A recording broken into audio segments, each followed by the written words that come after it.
السلام علیکم دوستو، پیارے ناظرین، آج کی یہ ویڈیو بہت ہی ضروری اور اہم ہے نماز کے متعلق سے، کیونکہ ہم لوگوں کو نماز پڑھنا چاہیے، ہم پر نماز فرض ہے اور اس کے ساتھ ساتھ صحیح سے نماز پڑھنے کے لیے بھی کہا گیا ہے۔ اگر ہم درست نماز نہیں پڑھیں گے تو ہماری نمازیں قبول نہیں ہوگی۔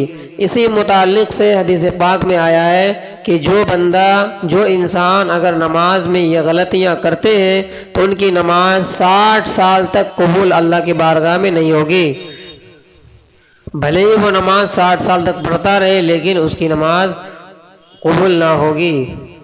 تو آئیے جانتے ہیں کہ حدیث پاک میں کیا آیا اور ہمیں کون سی غلطی سے بچنا چاہیے۔ نماز درست پڑھنے کے متعلق احادیث مبارکہ میں آیا کہ حضرت سیدنا ابو ہریرہ رضی اللہ تعالی عنہ روایت کرتے ہیں کہ سرکار مدینہ صلی اللہ علیہ وسلم کا فرمان عالی شان ہے کہ انسان 60 برس تک یعنی 60 سال تک نماز پڑھتا رہتا ہے لیکن اس کی کوئی نماز بارگاہ الہی میں قبول نہیں ہوتی ہے۔ پھر آگے فرماتے ہیں کہ وہ غلطی کون سی ہے۔ وہ غلطیاں یہ ہے کہ وہ شخص، وہ انسان نماز تو پڑھتا ہے لیکن رکوع اور سجدے پورے طور سے ادا نہیں کرتے، یعنی نماز تو پڑھتے ہیں لیکن رکوع کو صحیح طریقے سے ادا نہیں کرتے ہیں اور سجدے کو بھی پورے طور سے ادا نہیں کرتے ہیں۔ یہی وجہ ہے کہ اس کی نماز قبول نہیں ہوتی۔ اور آگے فرماتے ہیں کہ جب لوگ نماز میں اس طرح، ایک بزرگ فرماتے ہیں کہ لوگ نماز میں اس طرح سجدہ کرتے ہیں کہ پاؤں کی انگلیوں کے صرف سرے زمین پر لگتے ہیں، حالانکہ حکم ہے کہ پیٹ یعنی انگلی کا وہ حصہ جو چلنے میں زمین پر لگتا ہے لگے، یعنی اس انگلی کا حصہ کو زمین پر لگنا ضروری ہے۔ یعنی جب آپ نماز پڑھتے ہیں تو سجدے کی حالت میں انگلیوں کو نماز سے جڑنا لگنا ضروری ہے۔ آگے کہتے ہیں کہ ایک انگلی کا پیٹ لگنا فرض اور ہر پاؤں کی اکثر یعنی مثلاً 3 انگلیاں کا پیٹ زمین پر جمنا واجب ہے۔ کیا سمجھے کہ اگر آپ سجدے کی حالت میں ہیں تو نماز کے دوران سجدے میں جب جائیں تو آپ کے جو پیر کھڑے رہتے ہیں تو اس میں سے ایک انگلی کا لگنا فرض ہے، یعنی ایک انگلی کا پیٹ لگنا فرض ہے، اور اگر 3 انگلیاں لگاتے ہیں تو یہ واجب ہے، اور اگر 10 کا پیٹ لگا کر انگلیوں کا قبلہ رو ہوتے ہیں تو یہ سنت ہے۔ صرف ناک کی نوک پر سجدہ کرتے ہیں کچھ لوگ، حالانکہ حکم ہے کہ جہاں تک ہڈی کا سخت حصہ ہے لگنا چاہیے۔ جب آپ سجدہ کرتے ہیں تو یہ غلطی نہ کریں کہ پیشانی تو زمین پر ٹکی ہے لیکن ناک نہیں سٹا ہے، اور ناک اس طرح سٹا ہے کہ ناک کا جو نرم ہڈی ہے اسے محسوس ہو۔ عموماً دیکھا جاتا ہے کہ رکوع سے ذرا سر اٹھایا اور سجدے کی طرف چلے گئے، سجدے سے ایک بالشت سر اٹھایا بہت ہوا، ایسا نہیں کرنا چاہیے۔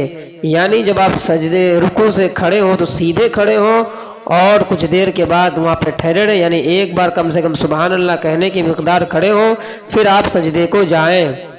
اسی طرح سے جب انسان ایک سجدہ کرتا ہے اس کے لیے دوسرا سجدہ کرنے کے لیے جب جاتا ہے تو اس کے درمیان وہ وقت نہیں دیتا، بس سر اٹھایا اور ترنت پھر دوسرے سجدے کے لیے چلا جاتا ہے، یہ بھی غلط ہے۔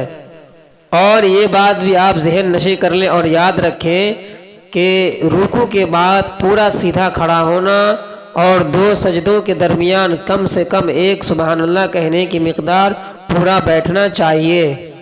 کیا سمجھے، آپ جیسے رکوع سے کھڑا ہوئے سمیع اللہ لمن حمدہ بول کر کھڑے ہوئے تو آپ اس وقت سے لے کر اور سجدے میں جانے کے درمیان ان سیدھا کھڑے ہونے تک آپ ایک بار سبحان اللہ کہنے کے ٹائم تک کھڑے رہے، پھر اس کے بعد سجدے میں جائیں۔ اسی طرح جب ایک سجدہ کر کے آپ بیٹھے پھر دوسرے کے لیے سجدہ کرنے کے لیے جائیں تو اس کے درمیان میں اتنا دیر کریں کہ ایک بار سبحان اللہ کہنے کے ٹائم ہو۔ اگر اسی طرح 60 برس نماز پڑھے گا تو قبول نہ ہوگی، یعنی ان سب غلطیوں کو نہیں اگر صحیح کریں گے اور نماز پڑھتے رہیں گے، جلدی سجدہ کریں گے، رکوع کھڑے ہوں گے نہیں اور سیدھے ترنت سجدے میں چلے جائیں گے تو آپ کی نماز قبول نہیں ہوگی۔ ایک شخص مسجد اقدس میں حاضر ہوئی اور بہت تیزی سے جلدی نماز پڑھی، نماز کے بعد حاضر ہو کر سلام عرض کی، فرمایا علیک السلام، ارجع فصلی فإنک لم تصلی، یعنی واپس جا پھر پڑھ کر تو نماز ادا کر کیونکہ تیری نماز نہ ہوئی، تو نے نماز نہ پڑھی۔ انہوں نے دوبارہ ویسا ہی پڑھی، پھر یہی ارشاد ہوا۔ آخر میں انہوں نے عرض کی قسم اس کی جس نے حضور صلی اللہ علیہ وسلم کو حق کے ساتھ بھیجا، مجھے ایسے ہی آتی ہے۔ حضور نے فرمائے کہ کس طرح پڑھوں؟ فرمایا رکوع و سجود اطمینان سے کرو اور سیدھا کھڑے ہو اور دونوں سجدوں کے درمیان سیدھا بیٹھ۔ یہ حدیث سے آپ کو کیا سمجھ میں آئے؟ حضور کے سامنے کوئی ایک صحابی نماز پڑھنے کے لیے آئے اور وہ جلدی جلدی نماز پڑھنے لگے، نہ رکوع ٹھیک سے کیے نہ سجدہ کیے، اور نماز پڑھ کے حضور کے بارگاہ میں آئے تو حضور نے فرمایا کہ تو نے نماز نہ پڑھی، تیری نماز نہ ہوئی، تو جا اور دوبارہ نماز پڑھ۔ پھر دوبارہ ایسی غلطی کری، پھر حضور نے فرمایا کہ پھر سے نماز جا کے پڑھ۔ تب وہ صحابی فرماتے ہیں کہ یا رسول اللہ کیسے پڑھوں؟ کہا کہ جاؤ اور اطمینان کے ساتھ سجدہ کرو اور رکوع میں سیدھا کھڑے ہو، یعنی اس طرح نماز ادا کرو، ورنہ آپ اگر نماز پڑھتے رہو گے بلکہ 60 سال تک بھی پڑھو گے تو آپ کی نماز قبول نہیں ہوگی۔ ناظرین، اگر آپ نماز درست پڑھتے ہیں تو بہت اچھی بات ہے، اور اگر آپ یہ غلطیاں کرتے تھے اللہ تعالیٰ معاف کرے، اور آج کے بعد سے آپ عہد کر لیں کہ آپ سجدے آپ اچھے سے کریں، رکوع بھی ٹھیک سے کریں اور نماز کے پورا مکمل طریقہ ٹھیک سے ادا کریں تاکہ آپ کی نماز قبول ہو، بلکہ آپ نماز پڑھیں تو ایسا نہ ہو کہ نماز تو پڑھ رہے ہیں لیکن وہ نماز بیکار ہو رہی ہے۔ بہت ساری کتابیں بھی ہیں، آپ دیکھ کر کے بھی پڑھ سکتے ہیں، سیکھ سکتے ہیں، ورنہ ویڈیوز بہت ساری یوٹیوب پہ مل جاتے ہیں جو اچھے لوگ سمجھاتے ہیں۔ ہمارے چینل پر بھی نماز کا طریقہ موجود ہے، آپ دیکھ سکتے ہیں۔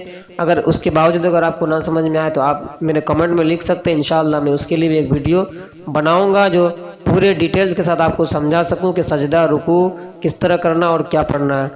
امید کرتا ہوں کہ آپ کو یہ پیاری سی ویڈیو اچھی لگی ہوگی اور آپ کو سمجھ میں آ گیا ہوگا۔ انشاءاللہ پھر آگے کسی اچھی ویڈیو کے ساتھ ملیں گے، تب تک کے لیے السلام علیکم۔